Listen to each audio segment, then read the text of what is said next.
गगन विद्या मंदिर नाम का एक बहुत ही मशहूर स्कूल था।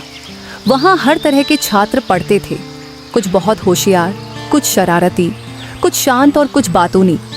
लेकिन इस स्कूल में एक अनोखी क्लास थी, बर्ड क्लास, जहाँ पक्षी भी पढ़ाई करते थे। हाँ, आपने सही सुना। इस क्लास में हर तरह के पक्षी आते थे, कबूतर, मैना, बुलबुल और सबसे खास थे तोता और उल्लू। तोता था गप्पू, जो बहुत तेज बोलता था। उसकी सबसे बड़ी खासियत थी कि वह बिना सोचे समझे किसी की भी बात दोहरा सकता था। टीचर कुछ भी कहे, वह उसे रट लेता और तुरंत बोल देता, लेकिन असली समझदारी की बातों पर कभी ध्यान नहीं देता था। दूसरी तरफ था उल्लू, बुद्धिराम। वह ज्यादा नहीं बोलता था, लेकिन जब भी बोलता तो बड़ी काम की बात करता। उसकी गहरी सोच और समझदारी के कारण उसे सब बुद्धू समझते थे, लेकिन असल में वह सबसे चतुर था। एक दिन स्कूल के प्रिंसिपल गिद्ध सर ने घोषणा की, कल पूरे स्कूल में सबसे समझदार पक्षी का टेस्ट होगा। जो जीतेगा उसे मिलेगा गोल्डन पंख अवार्ड। यह सुनकर गप्पू और बुद्धिराम दोनों बहुत उत्साहित हो गए, लेकिन दोनों की तैयारी अलग अलग थी। गप्पू बहुत खुश था। उसने सोचा, मुझे तो बस रटना आता है, मैं सारे नोट्स याद कर लूंगा और जीत जाऊंगा। वह पूरी रात बिना सोचे समझे किताबें रटता रहा। हर पंक्ति को 10-10 बार दोहराया ताकि कुछ भी भूल न जाए। उधर बुद्धिराम ने अलग तरीका अपनाया। उसने किताबें ध्यान से पढ़ी, हर सवाल को समझा और सोचा कि उसका सही उत्तर क्या हो सकता है। उसने सिर्फ याद करने के बजाय तर्क और समझदारी पर ध्यान दिया।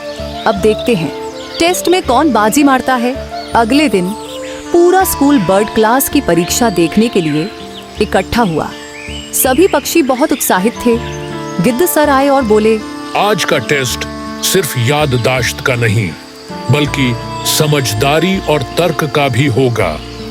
देखना है कि असली बुद्धिमान कौन है, गप्पू या बुद्धिराम।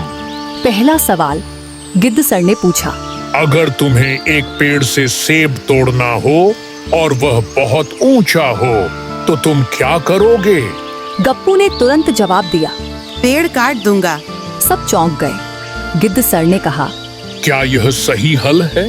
बुद्धिराम मुस्कुराया और बोला, नहीं, मैं या तो उड़कर सेब तोड़ लूंगा या नीचे गिरे हुए सेब उठा लूंगा। पेड़ काटना तो बेवकूफी होगी। गिद्ध सर ने खुशी से कहा, बिल्कुल सही। पेड़ काटने से एक बार सेब मिल सकते हैं, लेकिन फिर भविष्य में कुछ नहीं मिलेगा। असली समझदारी भविष्य की सोच के साथ काम करना है। अब गप्पू थोड़ा घबराने लगा। अब गिद्ध सर ने दूसरा सवाल पूछा, अगर तुम्हें कोई अजीब सा फल मिले जिसे तुमने पहले कभी नहीं देखा तो क्या करोगे? गप्पू ने तुरंत जवाब दिया, बस खा लूंगा।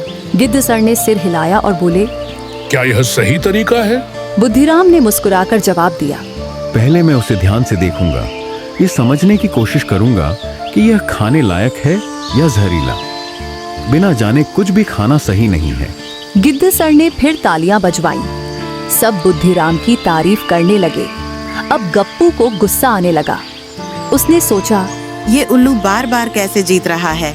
अब गिद्ध सर ने आखिरी सवाल पूछा, जो सबसे मुश्किल था।